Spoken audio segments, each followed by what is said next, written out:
The ayes are 0. The nays are 427. The motion is not adopted.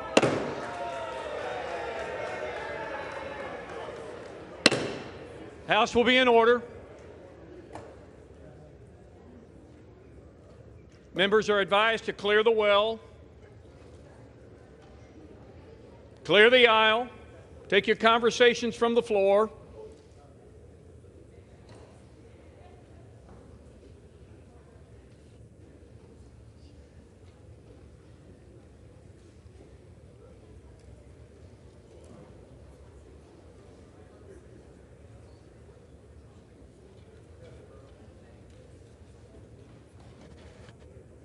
Remind members of the House that at the time of the motion to adjourn was demanded, we were debating H.R. 5860.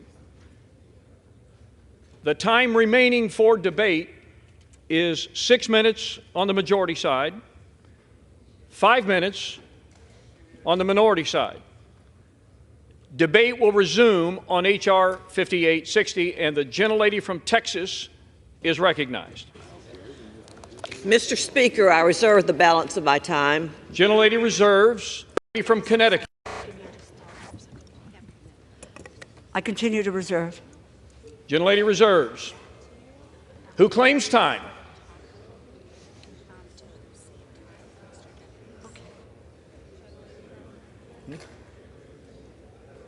Gentlelady from Texas.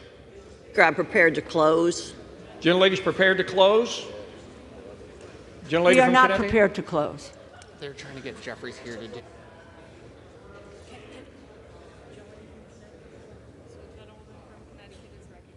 Gentlelady from Connecticut, you're Thank you. recognized. Just so I can reiterate what I had said earlier, and we now have really the language in both the Senate bill and in the House bill. This, and it's really not so clean, a continuing resolution as it has been portrayed. This strikes the member pay prohibition, in effect giving members a pay raise. Let me just explain. If you have a copy of the bill, which is on page 7, in the Senate bill, there is language that the legislative branch appropriations bill, what division it is, et cetera, section 6, is provides really what it does is the Senate bill prohibits the movement toward a member pay raise. Now, what the House Republicans have done is page 7, line 13, is what they do, they just drop that part of the language that comes from the Senate bill. In essence, what they have done is to provide themselves with a pay raise. I think I would just, I would ask you, I understand what you're saying, but what you need to do is, I don't know if, you haven't given us time to read the 71 pages. I'm hopeful that all of you have had the opportunity to read the 71 pages. The gentlelady will suspend.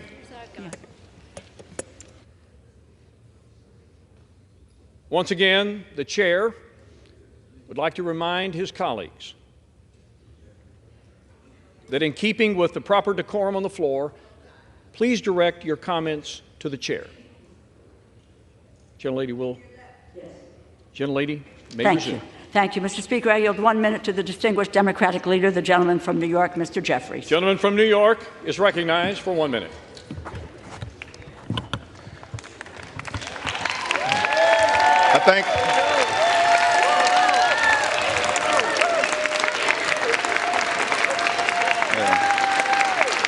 I thank the distinguished gentlelady.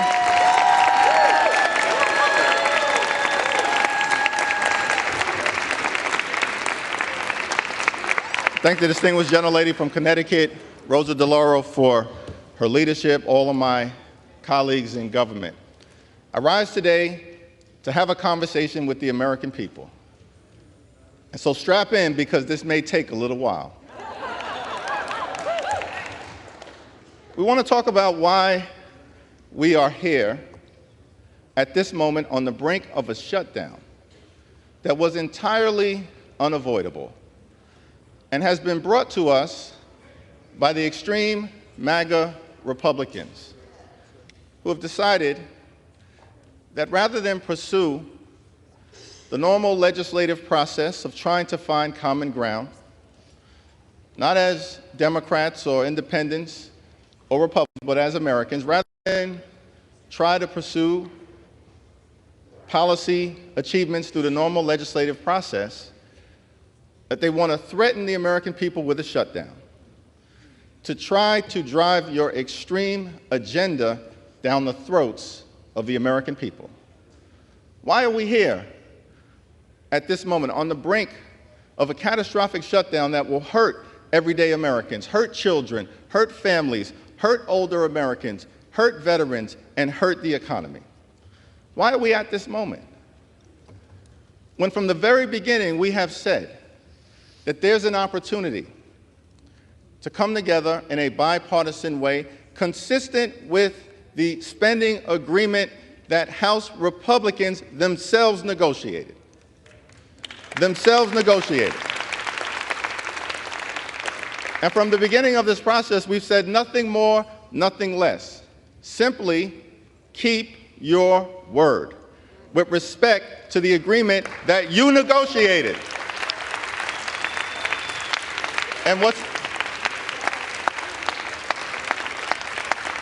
And just so that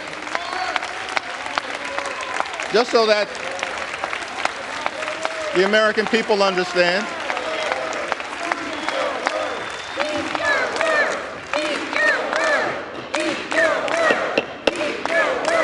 just so that the American people understand what we are talking about when we say simply that an agreement was negotiated. How did we get to this point? Well, heading into the 117th this Congress, we said that we are willing to find common ground with our colleagues on the other side of the aisle whenever and wherever possible, in the best interests of the American people. Govern in a bipartisan way, in the same way that we governed in the previous Congress, where we passed bill after bill after bill to make life better for the American people. And so many of those legislative efforts, whether it was the Infrastructure Investment and Jobs Act, where we created millions of good-paying jobs for hard-working, everyday Americans, to fix our crumbling bridges, roads, tunnels, our airports, our sewer and water systems, our mass transportation systems. And it was bipartisan. Largely Democratic in the House, but bipartisan.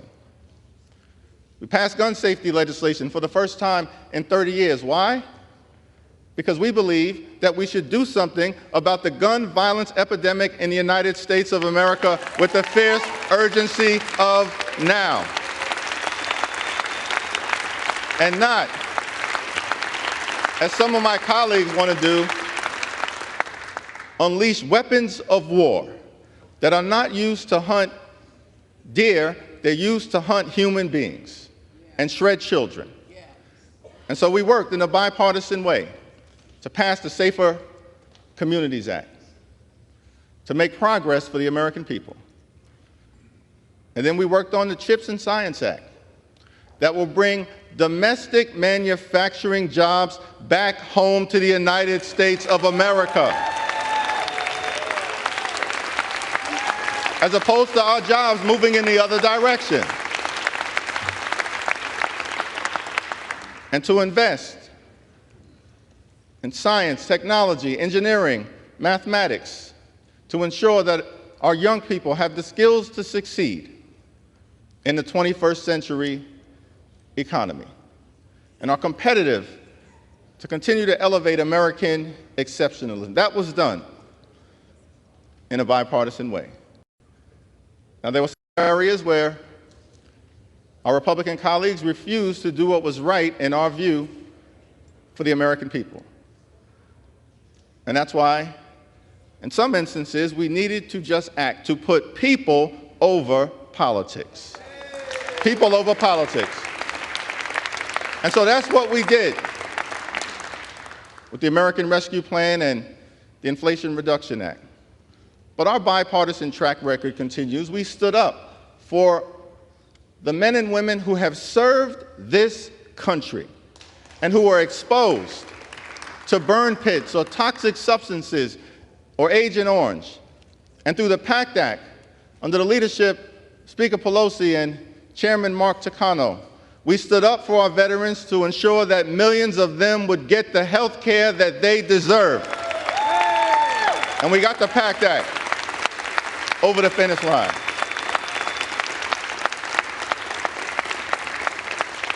Once again, it was bipartisan in nature. We understood that there were grave threats to our democracy because of what occurred with the former President of the United States of America, who incited a violent insurrection and tried to potentially use some loopholes within the Electoral Count Act to effectively steal the election, undermine the principle of free and fair elections, halt the peaceful transfer of power. And so we held a committee under the leadership of Chairman Benny Thompson, who did an incredible job of presenting the stakes to the American people.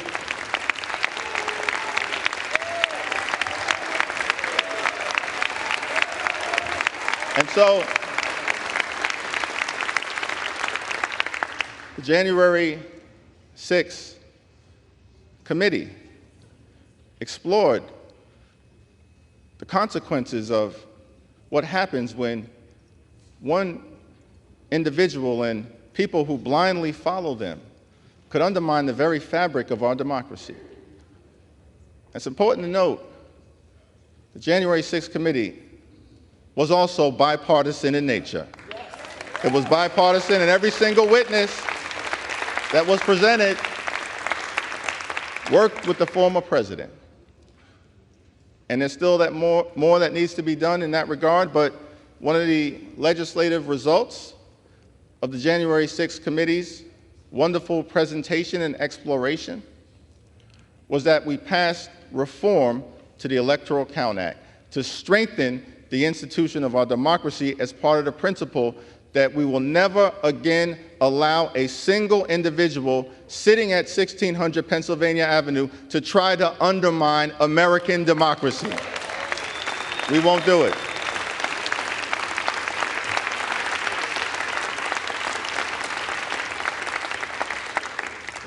And that bill was bipartisan in nature.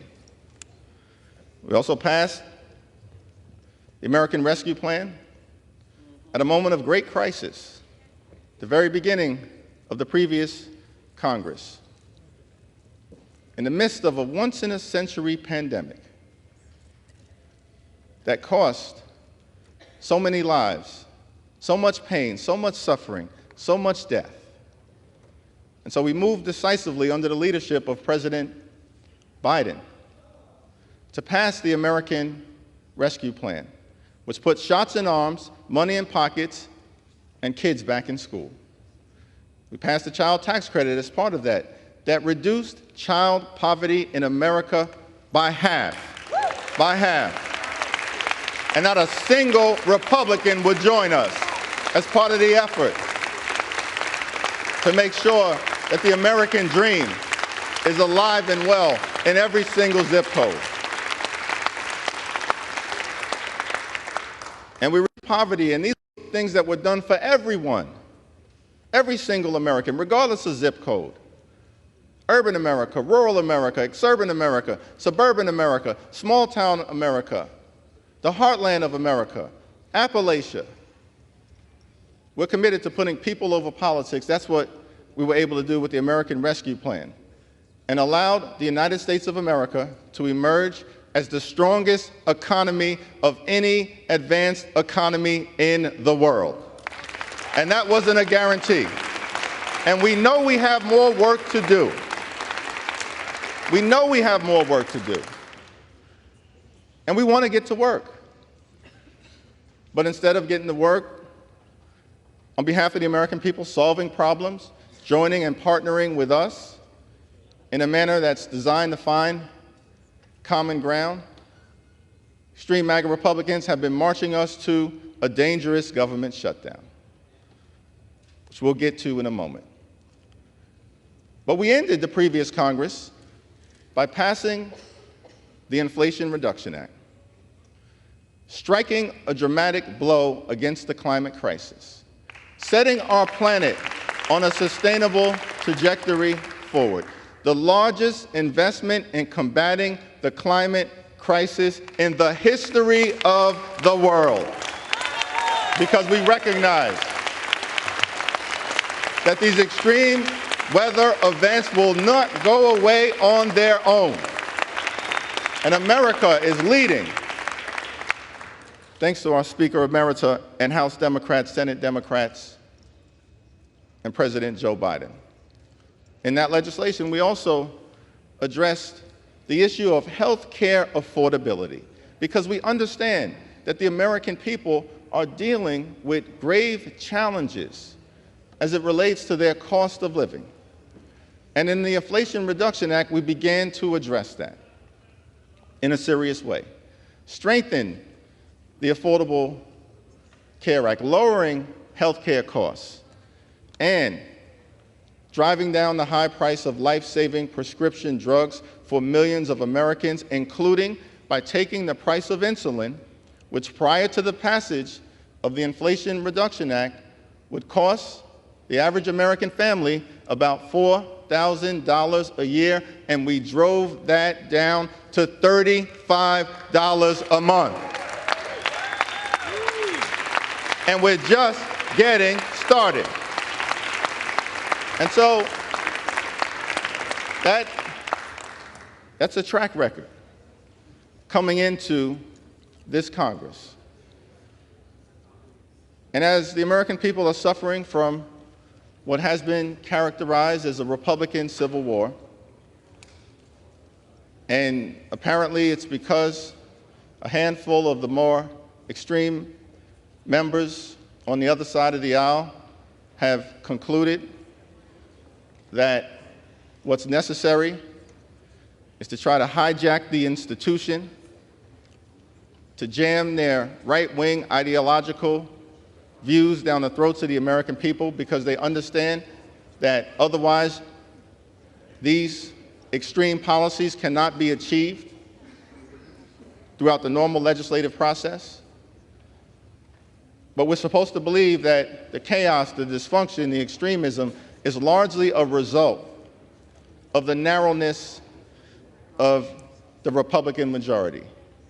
We had the same exact majority, extremely narrow, in the other side of the aisle, and instead of chaos, dysfunction, and extremism, we got things done for the American people. Same exact majority, under the leadership of Speaker Pelosi and Jim Clyburn and Steny Hoyer. So that's the context coming into the moment that we're in right now.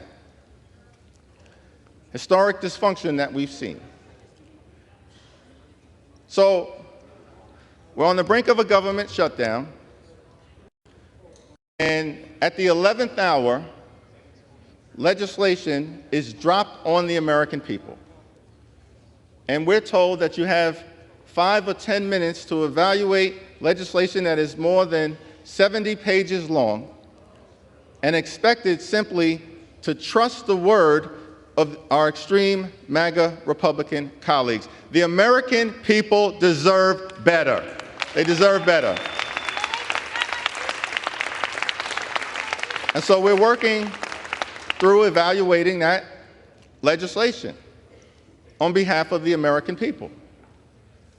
and when we've had time to evaluate the bill that was dropped on the American people at the 11th hour, immediately after what took place yesterday on the floor of the House, where extreme MAGA Republicans put on the floor a continuing resolution that imposed 30% or more draconian cuts on the American people, including cutting the Social Security Administration by 30%, devastate Social Security and the ability of the administration to administer it on behalf of older Americans in this country.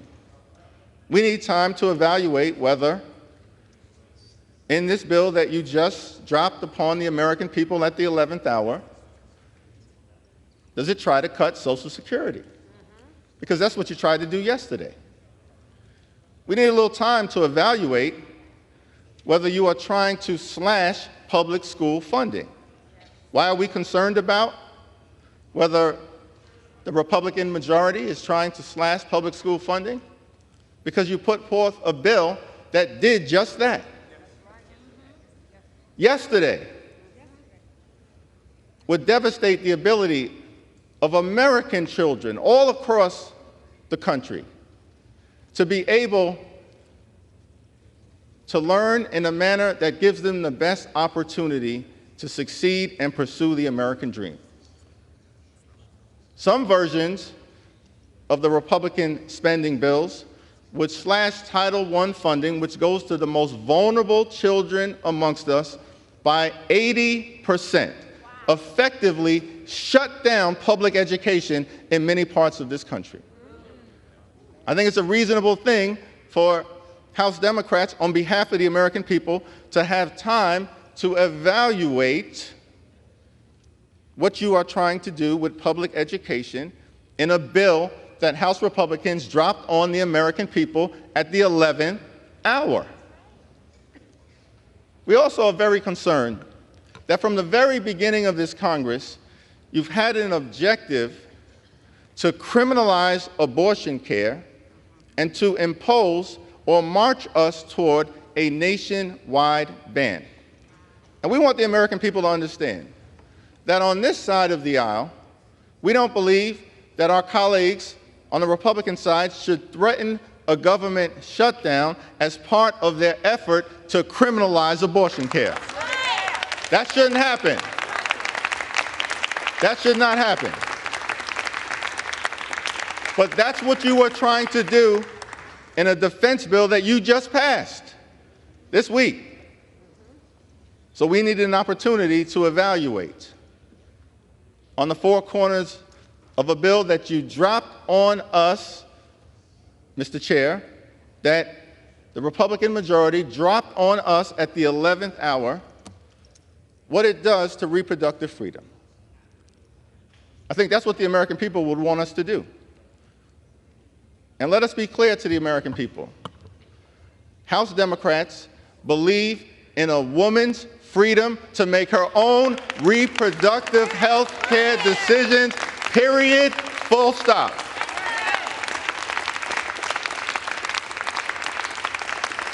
And the Republican majority wants to undermine reproductive freedom. So we are trying to evaluate in a bill dropped on the American people at the 11th hour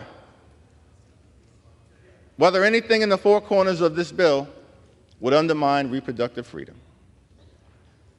Now, earlier in the year, my Republican colleagues threatened to default on America's debt, which connects to the moment that we're in right now because it ultimately resulted in Republicans agreeing to top-line spending numbers. And so it's part of what has brought us to this moment, because an agreement was reached in May to avoid any shutdown drama by setting top-line spending numbers at the insistence of House Republicans, who then went into the Oval Office with President Joe Biden, who was negotiating in good faith, arrived at top-line spending numbers. Bill was presented on the House floor. More than 300 members of Congress voted for it, including 149 Republicans. A majority in the Senate that was bipartisan in nature, sent to President Biden's desk, signed into law, setting top-line spending numbers as part of an effort to avoid a reckless government shutdown. And it took less than a week for the Republican majority to break its word in the agreement that House Republicans themselves negotiated, which is what leads us to this moment right now. The nerve of even threatening a catastrophic default in and of itself highlights the extremism that has permeated this chamber from the beginning of this Congress on January 3rd. Because the full faith and credit of the United States of America and protecting it is a constitutional responsibility that we all have. And by the way, when Democrats were in the majority and someone was in the White House from the other side of the political aisle, someone who we strongly disagreed with, the former president, we raised the debt ceiling 3 times. No gamesmanship, no partisanship, no showmanship.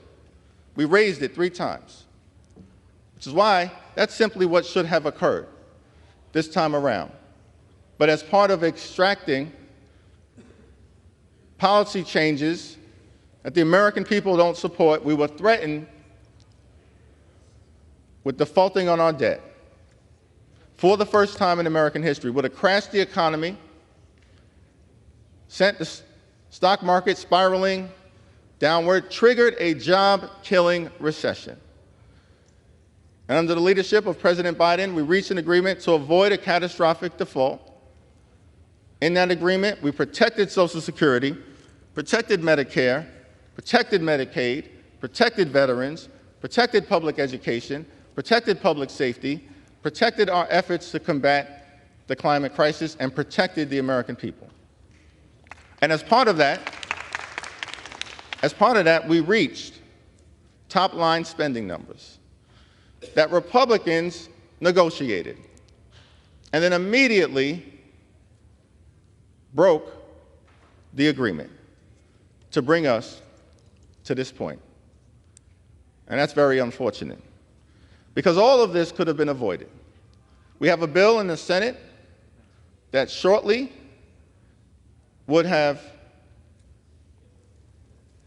ended the government shutdown if, in fact, as we've consistently asked for, this bipartisan spending agreement emerges from the Senate, makes its way over to the House, and if you put the bipartisan spending agreement emerging from the Senate on the floor of the House of Representatives and allow for an up or down vote, it will pass, and the extreme MAGA Republican shutdown threat would end. That's the way to proceed. So why can't my Republican colleagues commit to doing just that? Is this really a serious effort to end the government shutdown threat, when it's in the DNA of many of my colleagues on the other side of the aisle to shut down the government? It's not hyperbole. Let's just check the historic record. 1990s, Republicans shut the government down twice when Bill Clinton was president. The ransom demand at the time was, we want to slash and burn Medicaid, end Medicare as the American people know it. And unless that were to happen, we were told by Republicans that they would shut down the government. And that's exactly what happened twice in the 1990s in order to try to slash and burn Medicaid and adversely impact Medicare. It's in the DNA of House Republicans. How do we know that? Well, in 2013, American people were forced to deal with another reckless, dangerous government shutdown for 14 days. House Republicans shut down the government. Why was the government shut down in 2013? Because the demand was made, inherently unreasonable, that President Obama should repeal the Affordable Care Act, a signature legislative accomplishment that has been a force for good in the United States of America. And we declined politely to take away health care from millions of Americans. We declined politely to allow House Republicans to impose a situation in America where more than 100 million people would have lost their protection for pre-existing conditions.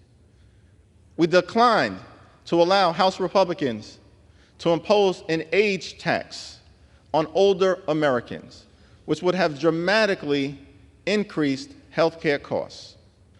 And because we declined to do those things, House Republicans chose to shut the government down in 2013 for 14 days.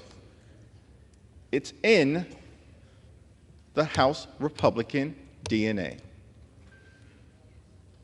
And then in 2018, 2019, we faced the longest government shutdown in American history. 35 days of devastation visited upon the American people.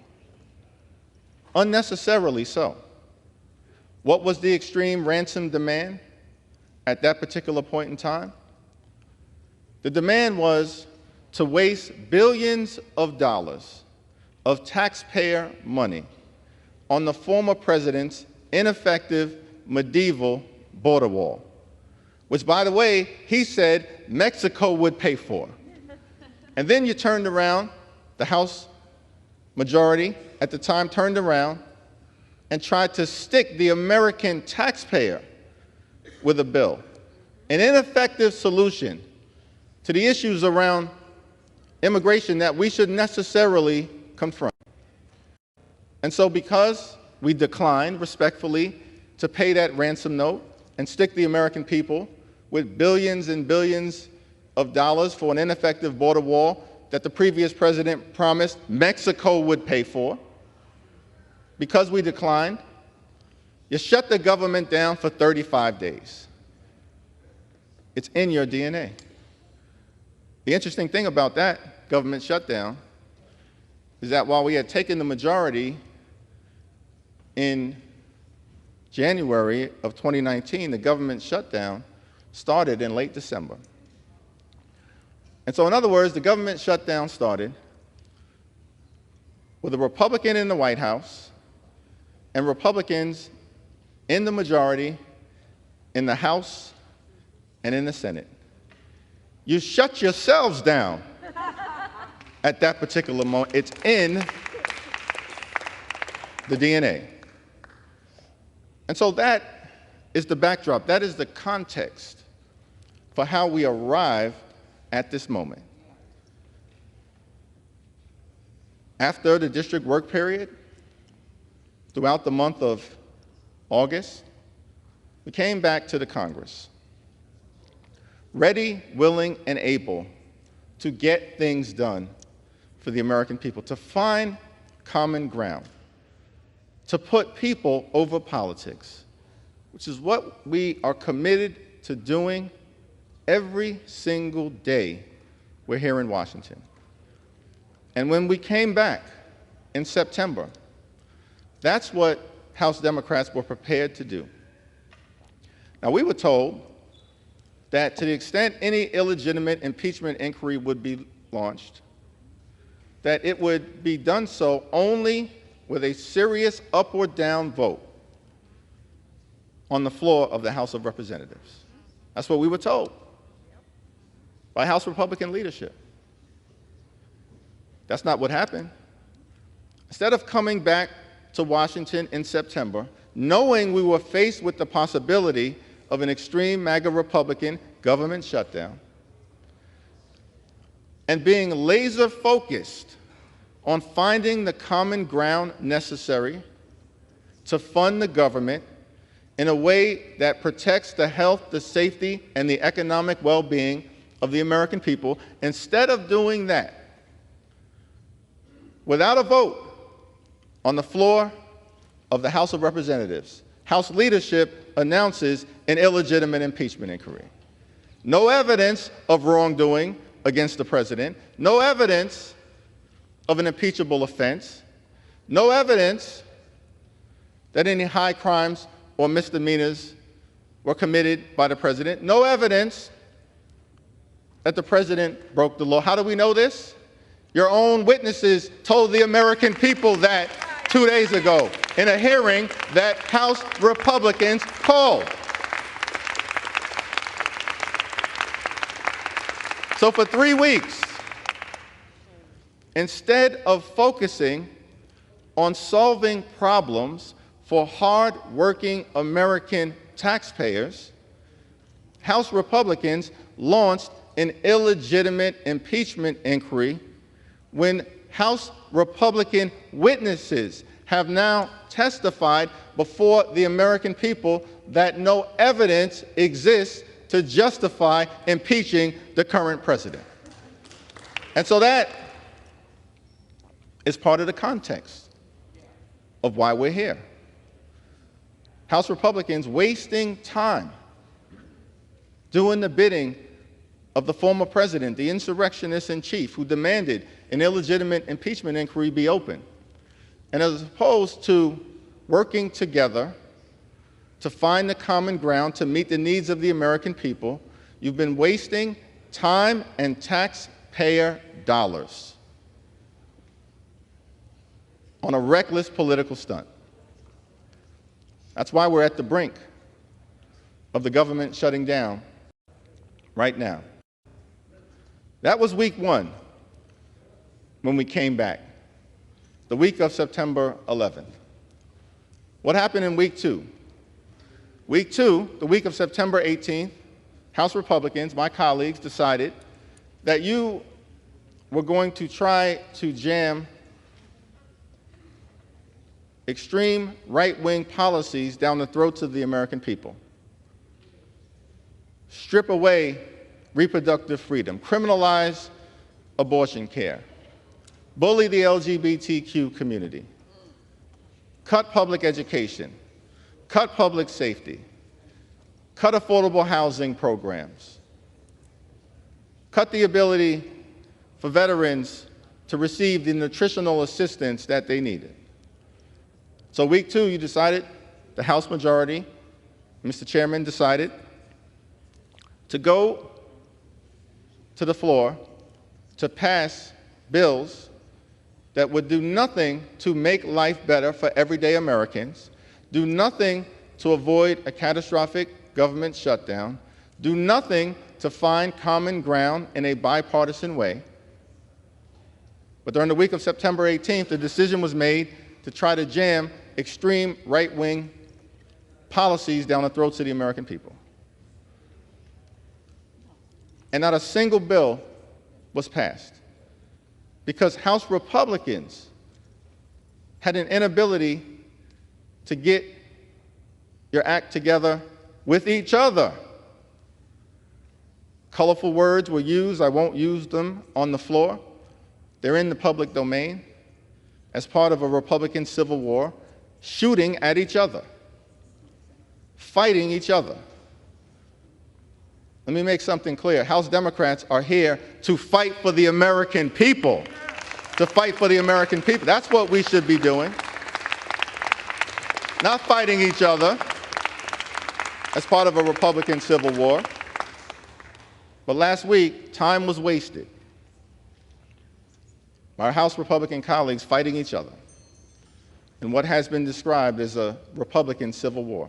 Colorful language used not by Democrats to describe what was taking place on the other side of the aisle, used by House Republicans to describe each other. And I won't call out any individual members on the other side of the aisle, but former members, including a former speaker, Paul Ryan, a good man, disagreed with him on a whole host of issues, but believed in the institution, made the observation that House Republicans are dysfunctional, need to get your act together. That's Paul Ryan, former speaker. And that same sentiment was echoed by current House Republican members. So last week, you wasted time fighting each other as opposed to finding the common ground necessary to reach a bipartisan spending agreement. The chair, former chair, top Democrat on the House Appropriations Committee, Rosa DeLauro, has made clear from the very beginning she was ready to sit down and talk to her Republican counterpart anytime, any place, ready, willing, and able to find bipartisan common ground. But we couldn't find a partner on the other side, and so we proceeded in conversation with Senate Democrats and Senate Republicans and the Biden administration, all in alignment in a strongly bipartisan bill to avert a government shutdown earlier this week that passed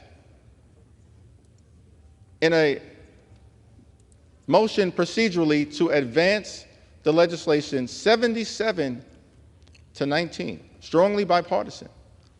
And we were a part of those conversations, thanks to Rosa DeLauro. That's all that would avoid a government shutdown and meet the needs of the American people in every single way, and give us another 45 days or so to work through the normal appropriations process and reach common ground. But instead of partnering with House Democrats, Senate Republicans, and the Biden administration, House Republicans decided to go it alone. Fight a civil war. Stand on an island on your own. So last week, nothing happened on the floor of the House of Representatives. And that brings us to this week. This week, we returned earlier and had every opportunity. We continue to say we want to partner with our Republican colleagues to find the common ground necessary to meet the needs of the American people and avoid a catastrophic government shutdown that will hurt everyday Americans, hurt children, hurt families, hurt the middle class, hurt all those who aspire to be part of the middle class, hurt working families, hurt veterans, hurt the poor, the sick, the afflicted, hurt the least, the lost, and the left behind. We've said from the very beginning that we were ready, willing, and able to find the bipartisan common ground to meet the needs of the American people and avoid a catastrophic government shutdown. But instead, my Republican colleagues spent this week peddling more chaos, more dysfunction, and more extremism, trying to jam extreme right-wing policies down the throats of the American people, cutting Social Security, slashing public school funding, criminalizing abortion care, including in the Department of Defense bill that House Republicans advanced earlier this week, to restrict military service women from being able to travel in order to seek reproductive health care, and threaten a government shutdown unless the American people were to be forced to agree with a policy that they don't support. We spent this week doing things like that. Yesterday, a bill brought to the House floor to cut spending by 30% or more in a manner that would do things like take food out of the mouths of women, infants, and children. We will never let that happen. Not now, not ever. Not in America. We will never let that happen. But that's one of the extreme right-wing policies that my Republican colleagues spent this week threatening to do, taking us to the brink of a government shutdown. Now, from the very beginning, there was a clear path forward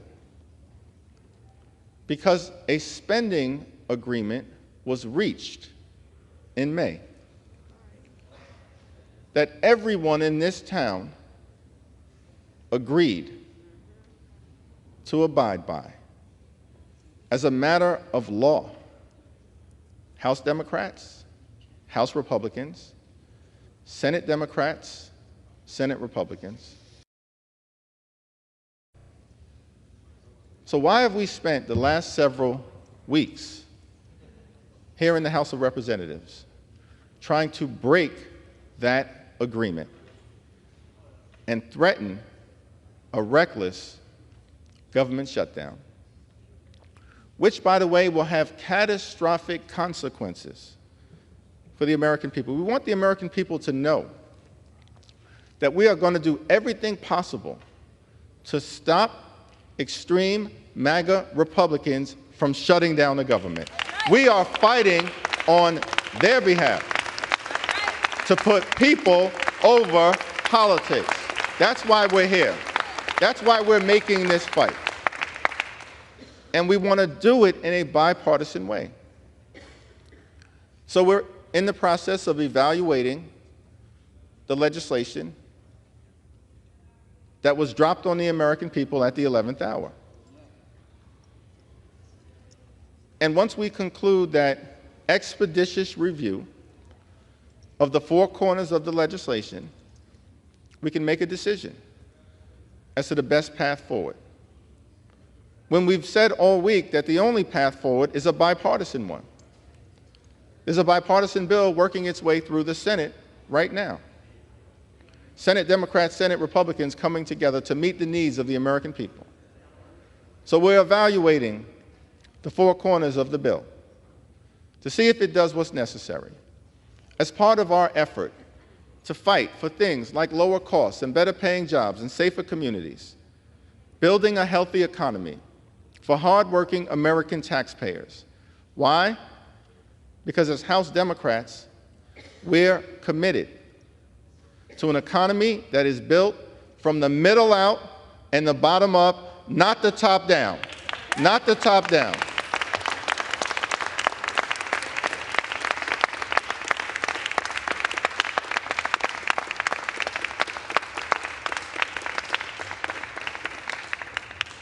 And so we're in the process now of evaluating whether there's anything in the four corners of this bill that would impose upon the American people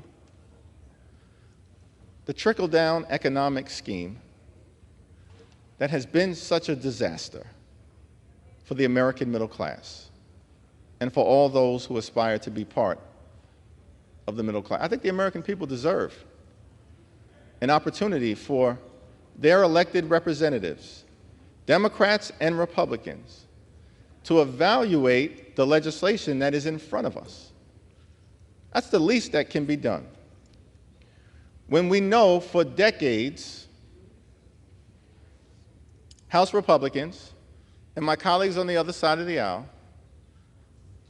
have imposed big tax cuts that benefit only the wealthiest amongst us and undermine the ability of the American people to truly pursue the American dream. It was done most recently in 2017. The House Republican majority signature legislative accomplishment was passing the GOP tax scam, where 83% of the benefits went to the wealthiest 1%. And if at the end of the day, this is all about fiscal responsibility, we want our Republican colleagues to explain why in a bill that benefit only a handful of Americans did you stick the American people with $2 trillion worth of debt? Because the GOP tax scam was not paid for. And so, House Republicans dropped a bill on the American people at the 11th hour earlier today. And all we're simply saying is that we want time to evaluate whether there's anything within the four corners of that bill that would try to impose some trickle-down economic scheme. I've come to the conclusion over the years that trickle-down economics means only one thing for everyday Americans. You may get a trickle, but you're guaranteed to stay down. That's what trickle-down economics is all about. So at the end of the day, we need to just evaluate where we are. Because House Republicans started this Congress by saying any bill that is brought before the People's House will be done so in a manner that allows for at least 72 hours of review. That was the House Republican policy, 72 hours of review.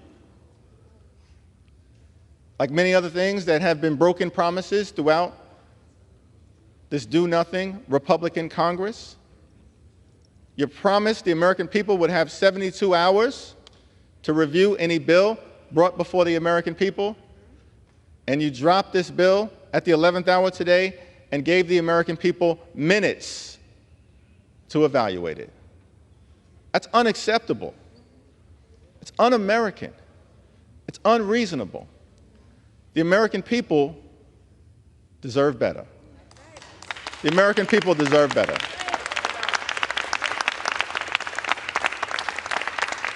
Because at the end of the day, what we are endeavoring to do is to try to figure out where we are at on behalf of our quest to lift up the great American dream for the middle class and all those who aspire to be part of the middle class, to do things that are pro-American, pro-worker, pro-labor union, pro-entrepreneurial, pro-small business, pro-job creation, consistent with our views that in America, when you work hard and play by the rules, you should be able to provide a comfortable living for yourself and for your family. Educate your children, purchase a home, and one day retire with grace and dignity. Is that too much to ask? That's what we're fighting for on behalf of the American people. And all we want is time. Just a handful of moments to be able to evaluate. Is there anything within the bill that was dropped on the American people at the 11th hour, notwithstanding the fact that the American people were promised 72 hours for any bill, let alone consequential legislation? We just want to be able to evaluate within the four corners of the agreement where things are at in terms of uplifting that basic American principle. And so, as I mentioned at the very beginning of my remarks, House Democrats continue to stand ready to find common ground with our Republican colleagues whenever and wherever possible. However, we will oppose Republican extremism whenever necessary. We will oppose any efforts to cut Social Security and Medicare. We will oppose any efforts to slash public school funding. We will oppose any efforts to undermine American democracy. We will oppose any efforts to flood our communities with weapons of war. We will oppose any efforts to undermine the progress made on the climate crisis. We will oppose any efforts to undermine the great American dream. We will oppose any efforts to undercut public education. We will oppose any efforts to walk away from the people who keep us safe at our border and around the United States of America. We will oppose any efforts to undermine the ability of the middle class to continue to thrive in the United States of America. And all we're doing is making sure that we can assess the four corners of the legislation that is before us, avoid a catastrophic government shutdown, put people over politics, and make sure that we can continue the great American dream. That you don't undermine freedom. You don't undermine reproductive freedom. You don't undermine the things that are necessary for every single American to thrive in every zip code, throughout the land, in urban America, in rural America, in suburban America, in small-town America, in the heartland of America, in Appalachia. That's all we're doing. And when we complete our review, we'll come back to the floor, we'll make a decision, and as Democrats, we'll continue to put people over politics and continue America's long, necessary, and majestic march toward a more perfect union. I yield back.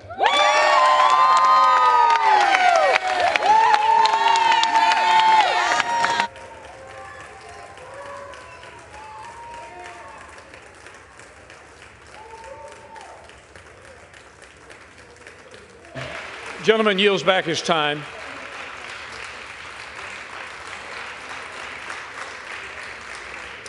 Without objection, the gentleman from Florida, Mr. Diaz-Balart, will control the time for the majority.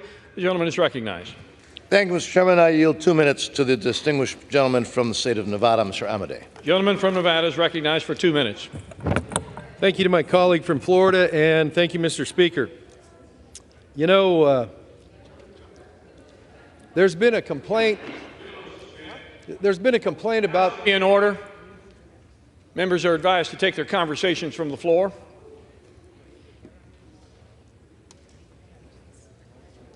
Gentleman may resume. Thank you, Mr. Speaker.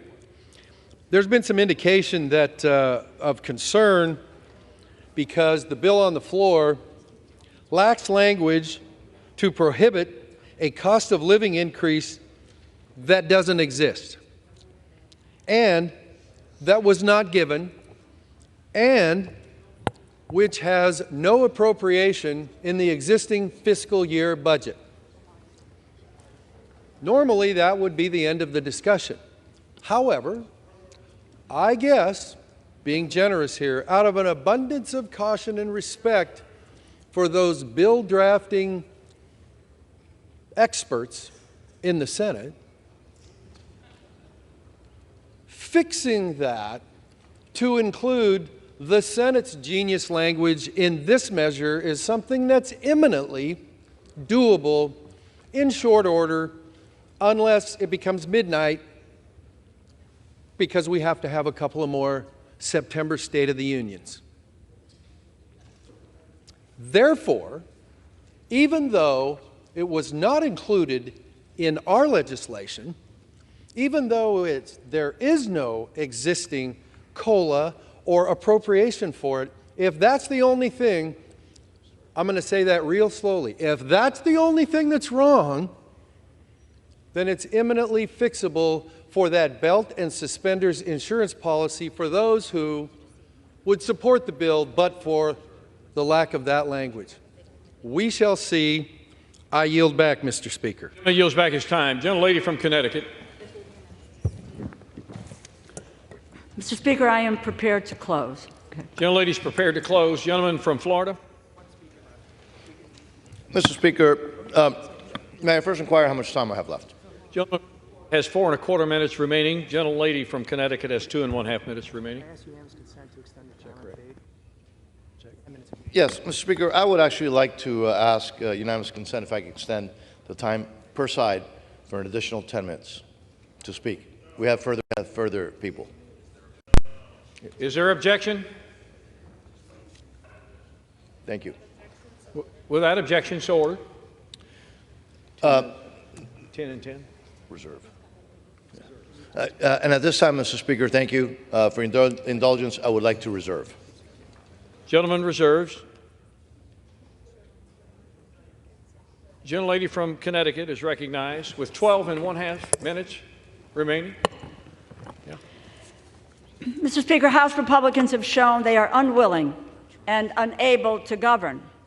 Some have shown they are willing and able to abandon our allies.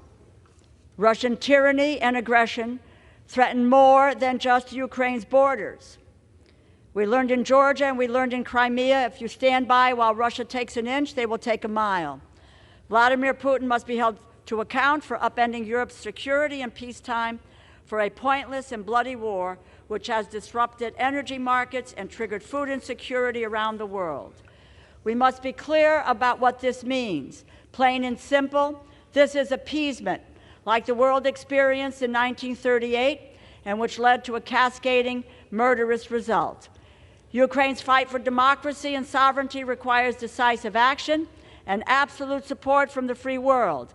We must act like the leaders of the free world. We must not abandon our position as the world's beacon of democratic values. We must not surrender our global influence to Russia, China, or any group that threatens democracies. Members of this body have come together again and again to reaffirm our commitment to helping Ukraine defend itself against vicious invasion. Let us keep the government open, and let us proceed to make sure that we do not abandon our allies. I yield back. Does the gentlelady yield or reserve? I reserve. Thank you. Reserves. Gentleman from Florida with 14¼ minutes remaining. Thank you for letting me know, Mr. Chairman. I would now like to yield to another fellow appropriator, gentleman from California, Mr. Valadao. Gentleman from California is recognized for 2 minutes. I'd like to thank my friend from Florida for the time. Mr. Speaker, I think today we're at a really important moment in our history. Obviously, we're all frustrated. Myself as an appropriator, we've gone through this process. There was an effort to bring bills up sooner. We all would have liked those to have come up sooner. But playing games and dragging this out and watching members drag the process out even further than it needs to be is not helpful. Ultimately, we need to get this passed. We need to get this over to the Senate as quickly as possible because the American people want us to get this done. There's a lot of efforts that need to move forward. We obviously need to continue the process of appropriating, and I think we've got a commitment now from leadership to keep us here over the next 2 weeks, which I think is the right thing to do so that we can finish the appropriations bills. We've done quite a bit. Obviously, moving the 4 bills off the House floor is a huge step for us. We've got 2 more to move out of committee, and I think we'll be moving that soon enough. But the reality is that we need to finish our work. And these 45 days will give us the ability to do that. It makes a difference for the American people. It makes a difference for us here in Congress. And sadly, it's something we need to do. But ultimately, we've got a vote here in a few minutes. And I ask that all my colleagues support the CR and get us through those 45 days so we can finish our work. And Mr. Speaker, I yield back to the gentleman from Florida. Thank you, Mr. Speaker. Time. I would reserve. Gentleman reserves. Gentlelady from Connecticut. Thank you, Mr. Speaker. I think it's important to note here that, first of all, I'm very interested that there was a rereading of the bill as it came from the House and from the Senate, and that there is a view that it needs to be reviewed in some way because, in fact, as the bill stands, that there is a pay raise. That is being done. In addition to which, there is student loan that are thwarted as well, making it more difficult for about 44 of 45 million borrowers to be able to get the kinds of services that they need. But I really want to make the point of, I have had the opportunity to chair the Appropriations Committee for 2 years. And for those 2 years, and with a, I think, 3 or 4 person majority, that with the assistance of colleagues in the House and in the Senate, and in last December, it was honestly just in the Senate, because House Republicans refused to participate in the negotiations, I think there were very few in the continuing resolution that we put forward, Republicans who voted for a continuing resolution. I think, if I recall the number precisely, it was 9. But it allowed us to be able to hammer out the bills over the next several weeks until December. At that juncture, what we did was we came together, we hammered out the bills, we made sure that no one got everything that they wanted, but we could pass the bill. Now I move forward to what happened in last May and last June, when there was a budget agreement that was hammered out by the President and by the Speaker of the House. And to be very honest with you, I did not vote for that budget agreement. I would have never let this nation default, but I was very concerned about the harm that was going to be done to the people of this country through the appropriations process that was established by the majority, and that was to significantly cut $142 billion from the services that we provide, and that is education, it is mental health services, it is medical research services. All of that I viewed was going to be curtailed. But it is the law of the land. The law of the land, a civics. When the House passes something, the Senate passes something, the President signs the bill, it is the law of the land. But the Speaker of the House and Republicans in this House walked away from that agreement. And that is why we stand where we are today in this effort. I reserve. Lady reserves her time. Members of the House, please take your conversations from the floor.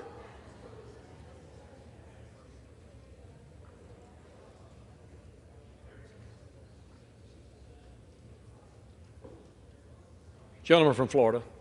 Thank you very much, Mr. Speaker. I would now like to recognize the distinguished gentleman from New York, an amazing leader, Mr. D'Esposito, for 2 minutes. Gentleman from New York is recognized for 2 minutes. Thank you, Mr. Speaker. Just over 3 hours ago, we walked onto this floor with a plan and an opportunity to make sure that our government continues to work. But instead of moving that plan forward, we've spent the last hour hearing from a member on the other side of the aisle trying to gain C-SPAN ratings, and I believe a contest of how many times we could hear the term MAGA.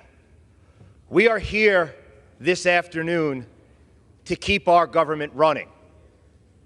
And over the last hour, I walked across the street to my office taking calls from constituents on Long Island in New York's 4th Congressional District whose homes and cars were destroyed yesterday after a massive amount of rain and flooding. And these are individuals who are Democrats, who are Republicans. They're not calling because they're from a political party. They're calling because they're Americans. And they're pleading with us to keep our government open. They're pleading with us to do the job that we were sent here to do and to govern. And that's what we have the opportunity to do, is to cast a vote. Cast a vote today to continue to make sure that our government continues to run. that our government remains open, so we can do the job that we were sent here to do. And that's what I urge my colleagues on the other side of the aisle. Today, you're not making a partisan vote. You're making a vote in support of the United States of America. You're making a vote in support of residents back home who need our help. You're making a vote in support of moving this country forward. Mr. Speaker, I yield back. Gentlelady from Connecticut. I reserve. Gentlelady reserves. Gentleman from Florida. 2 minutes. Thank you very much, Mr. Speaker. And I would now like to yield to another great leader from the state of New York, Mr. Molinaro, for 30 seconds. Gentleman from New York is recognized for 30 seconds. Having listened for 45 minutes, Mr. Speaker, I'm amazed at and confused as to what exactly my colleague across the aisle thought we were doing in this very moment. In just moments, we have the opportunity to avert a federal government shutdown. It's a responsibility that we have to ensure that the people who work for this federal government have the supporting and the backing of those who employ them. It's critically important to the men and women who serve and sacrifice across the globe that they know that we have their backs. It's critically important that those in law enforcement, emergency response, and those all across this country know that in this moment we vote yes to keep this government functioning.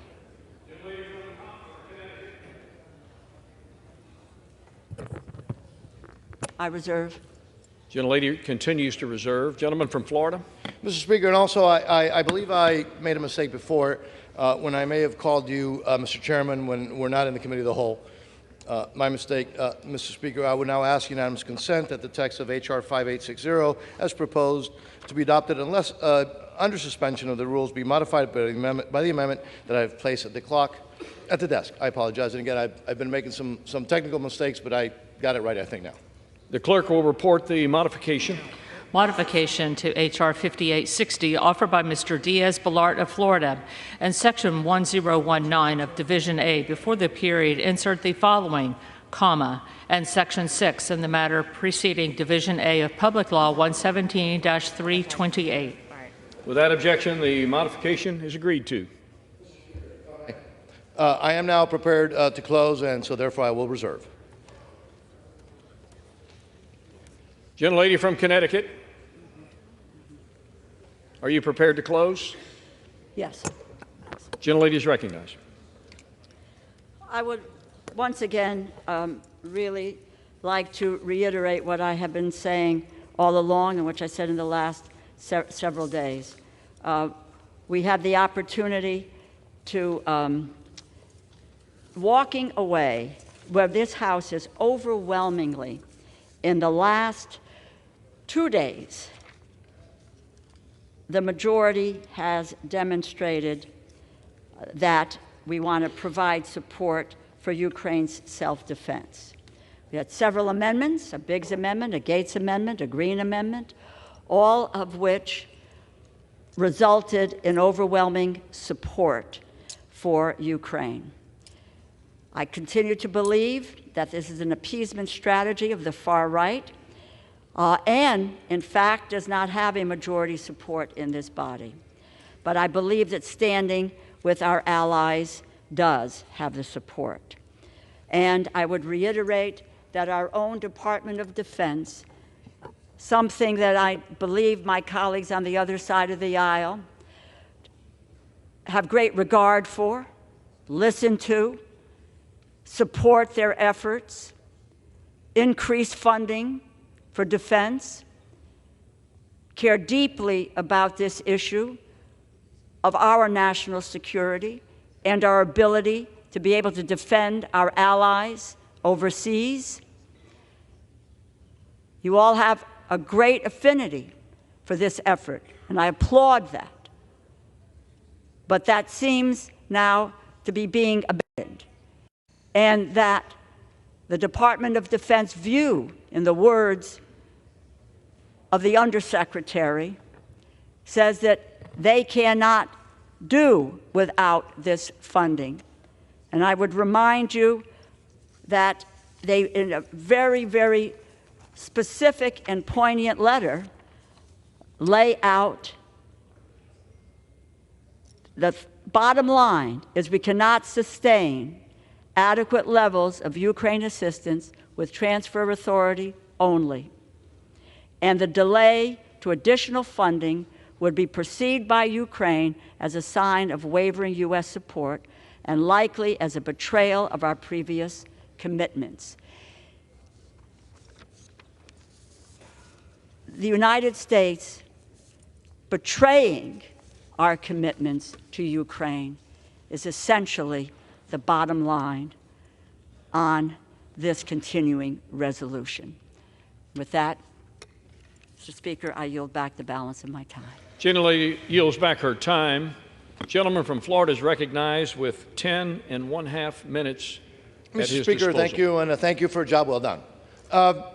I just would like to remind everybody that before we can fund anything else, Ukraine, we have to start by funding the government of the United States of America. And we've been on the floor for a while now, and let me just boil it down to this, if I may, Mr. Speaker. If you want to shut down the government, and all that entails, and then there's an opportunity to do so by voting no. But if you want to keep the federal government working and open and allow the democratic process to proceed, then all of us have the opportunity to do so very simply, after all of the words are spoken, to just vote yes. It could not be simpler, Mr. Speaker. And with that, Mr. Speaker, I yield back the balance of my time. Question is, will the House suspend the rules and pass the bill, H.R. 5860, as modified? Those in favor say aye. Aye. Those opposed, no. In the opinion of the chair, 2/3 being in the affirmative. Gentlelady from Connecticut. I ask for the yeas and nays. The yeas and nays are requested. Those favoring a vote by the yeas and nays will rise. Sufficient number having risen, the yeas and nays are ordered. Pursuant to Clause 9 of Rule 20, this 15-minute vote on the motion to suspend the rules will be followed by a 5-minute vote on agreeing to the Speaker's approval of the journal if ordered. This is a 15-minute vote.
On this vote, the yeas are 335, the nays are 91.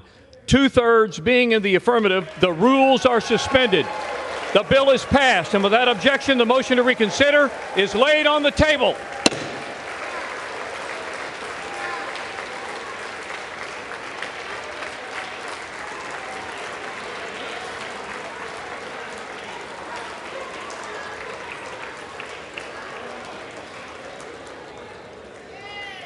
Go to Vice.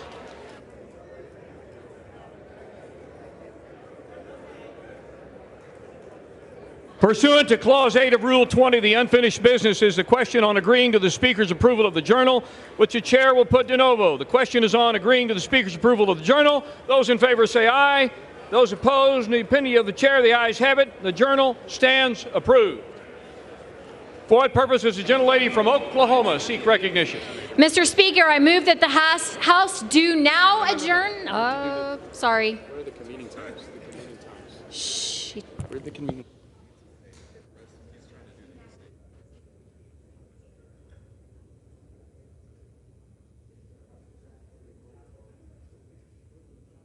On the motion for the House to adjourn. Mr. Speaker, I move that the House do now adjourn. The question is on the motion to adjourn. Those in favor say aye. Aye. Those opposed, no. The ayes have it. Motion is adopted. Accordingly, the House stands adjourned until noon on Monday, October 2nd, 2023, for morning hour debate.